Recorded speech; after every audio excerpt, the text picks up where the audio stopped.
this is going to be a spoiler-free review. If you're thinking about seeing Longlegs and you're looking for some advice on whether or not you should see it or whether or not you think that this will be the movie for you to go see, stick around. We're going to talk about it, talk about the things that I liked about it, and also talk about the things that I thought it could probably do without or maybe change up to make the movie kind of go along a little bit better, because I feel like this movie was rather slow. I hate to say it, but I felt like I was in my seat for a while and it was just taking a while to really get the plot down. But in the end, I'm really glad that I went to go see it, and I'm going to talk about everything that I enjoyed about this movie aesthetic wise. Without further ado, let's just dive right in. So the movie starts out, you got Michael Moore playing Lee Harker as the protagonist of this film, and she's pretty much an FBI director trying to uncover this mystery of a killer going about different families and pretty much murdering the entire family. It's kind of, no one's been able to really crack the case, and it seems like she has these types of abilities to be able to see things that other people can't see, and so she's like the only one that was able to bring these cases from cold to warm again and to bring it back to light. She's rather socially awkward. You can kind of get the sense that she doesn't really make good eye contact with people she's talking to. She's not very talkative. She tries to avoid social situations, as you'll see throughout the film. Just a really interesting character.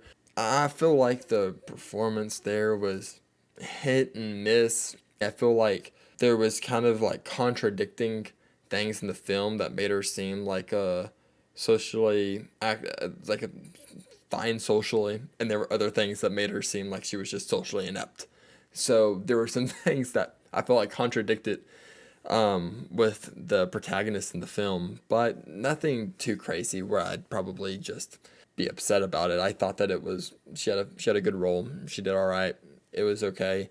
Nicolas Cage was really the one who really did blow me away in this film. His performance of Longlegs, our antagonist of this film, was absolutely phenomenal, to say the least. Nicolas Cage's performance, the hair, the makeup, the aesthetic that he brought to the film, it was uncanny. Like, whenever you saw him on the film, I kind of looked at him for a second and I was like, wait, is that Nicolas Cage? Like, Nicolas Cage is an amazing actor. He really does devote himself to his roles.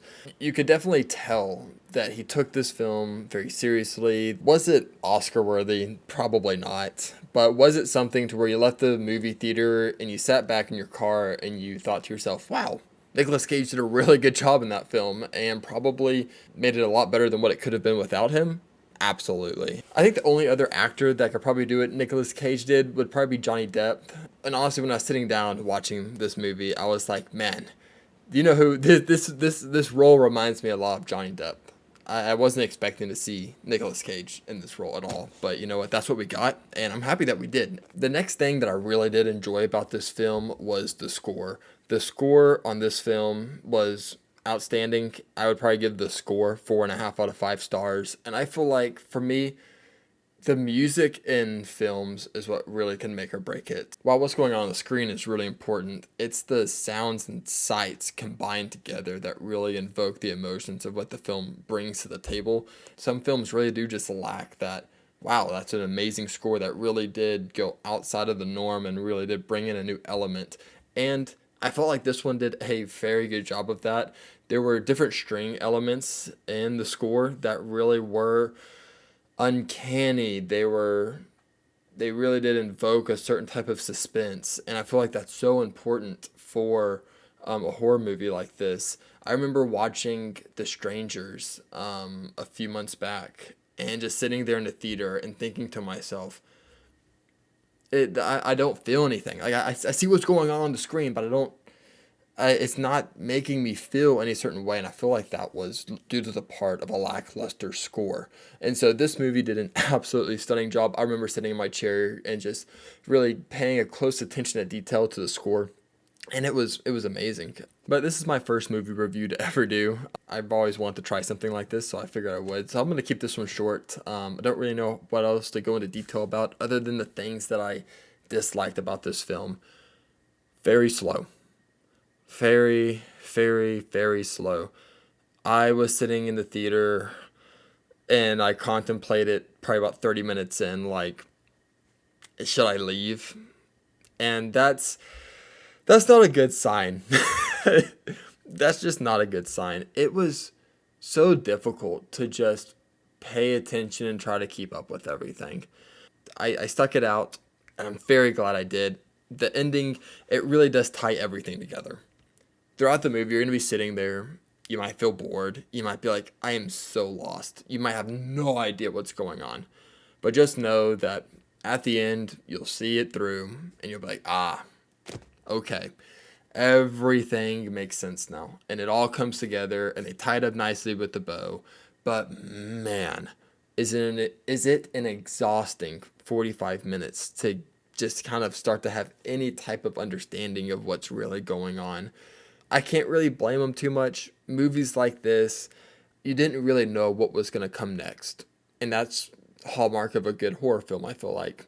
So you kind of have to be okay with being lost for a little bit. And you know what? At the end of the movie, they really did tie everything together very nicely. So I can't really blame them. I don't really knock them too much for it. But man, man, was it slow. You got to be willing to just sit through the first part.